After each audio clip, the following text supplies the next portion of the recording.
Robi, silakan duduk. Oke, saya minta kesediaan satu orang untuk memimpin kita dalam doa sebelum kita memulai pembelajaran. Dipersilakan siapa? Ya, silakan Lili. Sebelum kita mulai pembelajaran hari ini, kita akan berdoa terlebih dahulu. Bapak, terima kasih kami mengucap syukur atas waktu yang telah Engkau berikan terhadap hari ini. Kiranya sebentar lagi kami akan memulai pembelajaran kami. Mohon Engkau membimbing ibu dan mengajar kami. Siap belajar hari ini? Oh, siap. Siap ready dong. On the way belajar ya? Siap. Ya. Oke, meskipun jumlah kita ini kelihatannya banyak yang tidak hadir. Bapak presensi dulu boleh ya? Boleh. Oke.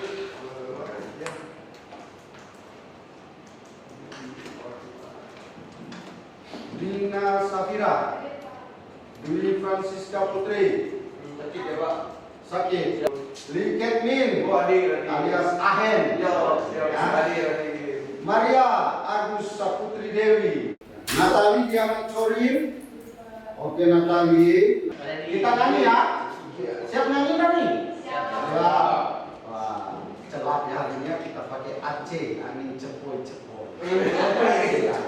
Oke.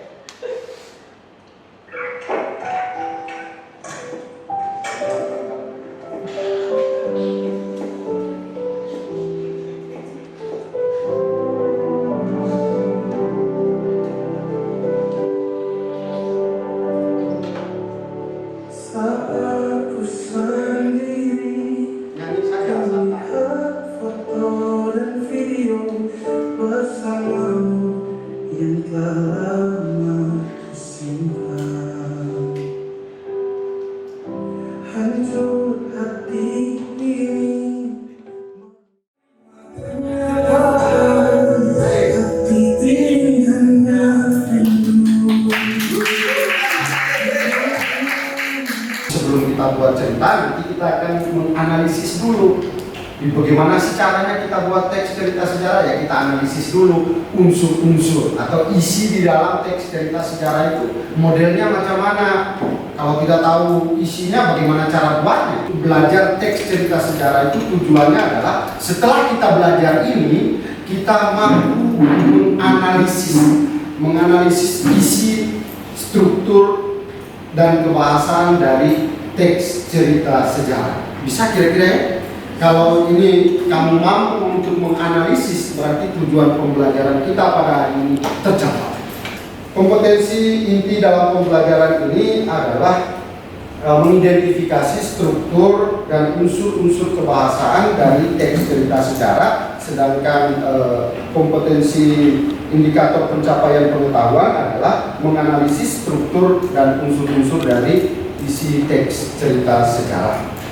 Sekarang kita akan menyaksikan cerita Pangeran Kuning. Ya nanti kalau lewat sebentar di sana langsung tahu ini, oh benar nih kata Bapak tadi. Ternyata Pangeran Kuning itu ceritanya begini rupanya. Oke, silakan siap kita sama-sama menyimak cerita ini. Nanti setelah selesai disimak akan ada tanya jawab di antara kita mengenai teks. Kamu boleh bertanya pada Bapak, saya juga boleh bertanya pada kamu. Boleh? Siap ya? Siap. Naik sudah? Siap. Pangeran Kuning adalah seorang yang bijaksana. Keteguhan dan keberaniannya rupanya sangat membantu perjuangannya melawan kolonialisme Belanda sebelum hukum agama.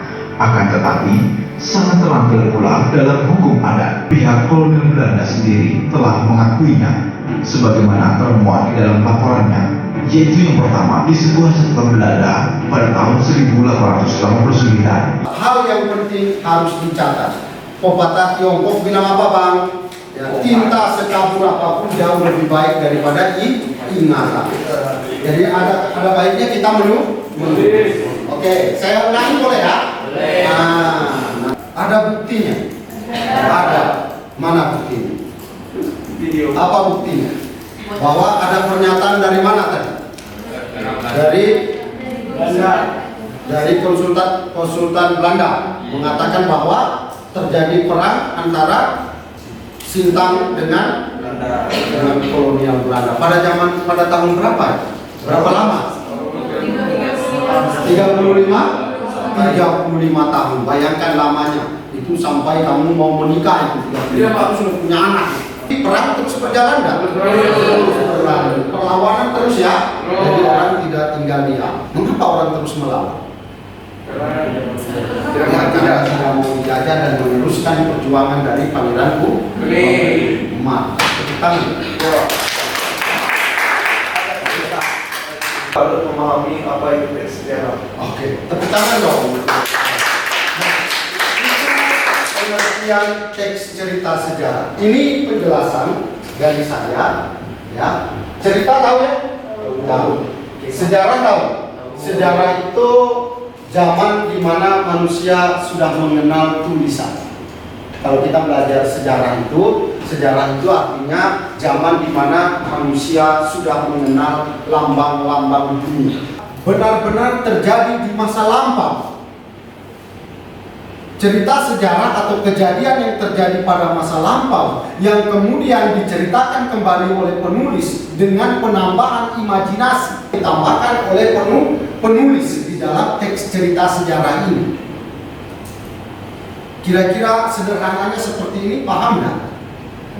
Paham ya teks cerita sejarah? Pangeran Kuning ada nggak? Ada.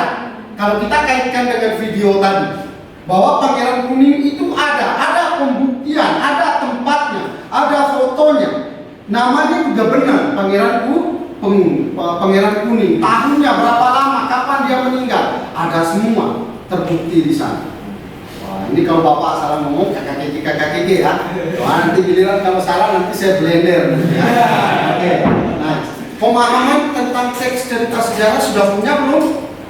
Sudah ya? Yang kedua, sejarawan wajib untuk menyampaikan sesuatu sebagaimana adanya, sesuai dengan realita, kenyataan, tidak boleh direka atau ditambah-tambahkan, dan tidak boleh ada pengurangan, tidak boleh ada penambahan, jadi objektif sesuai dengan apa yang terjadi. Sedangkan novel ya bebas sepenuhnya dalam gayanya penulis. Yang berikut, hubungan antar fakta satu dengan yang lain perlu direkonstruksi. Tahu rekonstruksi? Rekonstruksi dari kata replay, pengulangan. Ya, perlu ada rekonstruksi. Maka diciptakanlah film-film. Ya, film-film apa?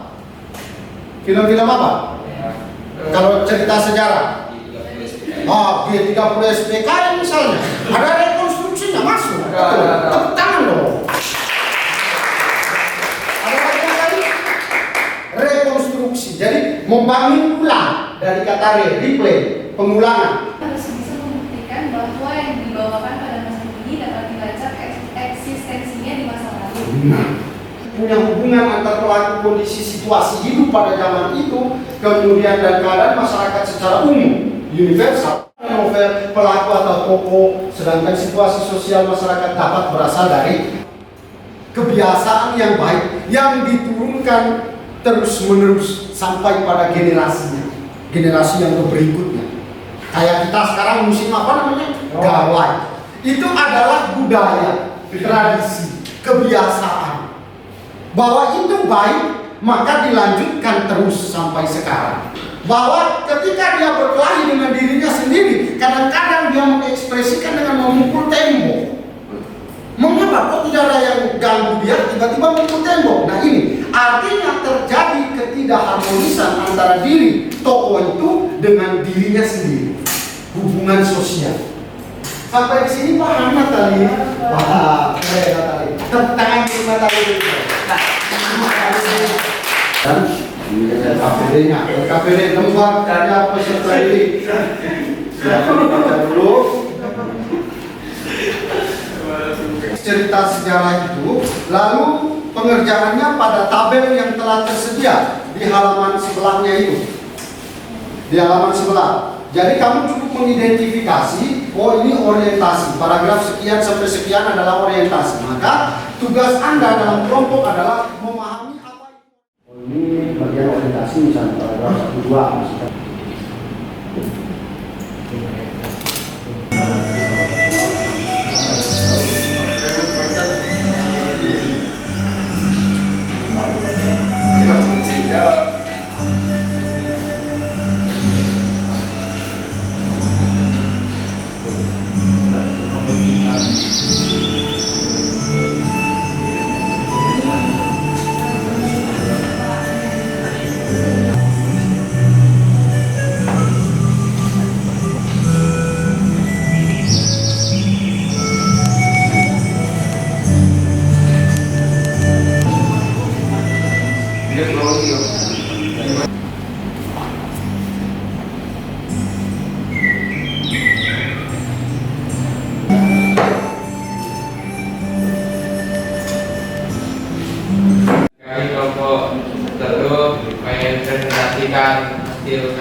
menganalisis struktur. Ya, analisis struktur cerita mahir kan. Nah, menurut kami bagian orientasi itu bagian paragraf 1 dan paragraf 2. Bagian paragraf ketiga yaitu teksnya berisi sebuah kapal beroda pantai meluncur dengan kecepatan tinggi dalam. Ada kesulitan dalam menganalisis struktur teks. Ada kesulitan, sampaikan saja. Ada kesulitan? Kesulitan untuk berbicara. Gracio, ya, info gimana? Ada kesulitan. Ya, masa kesulitan untuk berbicara. Ada lagi? Kesulitan dalam mengidentifikasi, menganalisis strukturnya ada? Tidak ada. Kemudian pertanyaan saya, kita refleksi dulu. Apa kesulitan belajar pada hari ini? Apa? Natasha, ada lagi? Menentukan paragraf, karena teksnya panjang ya, jadi sulit untuk mengidentifikasi, betul lah? Ya. Tetapi untuk struktur sendiri paham, Satria? Struktur teks cerita sejarah paham? Paham, oke, mantap. Akhir siapa? Apa manfaatnya dari masa lalu ini? Yang pertama, bahwa mempelajari teks cerita sejarah ini kita mampu mengidentifikasi. Mengidentifikasi diri itu artinya bahwa kita mau mengetahui bahwa siapa saya, datang dari mana saya, siapa orang tua saya, apa latar belakang kehidupan kami, sehingga bergerak ke masa depan kita memiliki arah yang tepat karena bercermin pada masa lalu. Itu manfaat dari teks cerita sejarah. Bangsa ini menjadi maju karena bahwa sejarahnya zaman dulu adalah hidupnya sakit, supaya tidak menderita, tidak dijajah, bercermin pada masa lalu, pada cerita sejarah, maka bergerak ke depan mampu dengan baik mengidentifikasi. Demikian pembelajaran hari ini. Saya ucapkan terima kasih atas antusiasme kehadiran kita semua, kemudian semangat dalam belajar. Jangan lupa nanti pertemuan berikut kita akan belajar, karena tadi sudah menganalisis struktur. Pertemuan berikut kita akan mengonstruksi, membuat teks cerita sejarah. Siap ya? Siap. Oke. Sebelum mengakhiri pembelajaran, saya minta kerelaan satu orang untuk memimpin kita dalam doa. Tadi Meli sudah, sekarang siapa? Satria. Mantap. Cocok dah ya. Silakan Satria, memimpin kita dalam doa. Mau berdiri boleh? Duduk ya Pak, duduk. Aduh. Baiklah, kita berdoa dalam Bapa dan Kudus. Tuhan Yesus, terima kasih karena Engkau telah memberikan kami pelajaran tadi. Sekarang kami ingin pulang kepada masing-masing, sudi kiranya Engkau memberkati kami dalam perjalanan pulang. Hanya di doa anakku bagi Kristus Tuhan dan pengantara kami. Amin.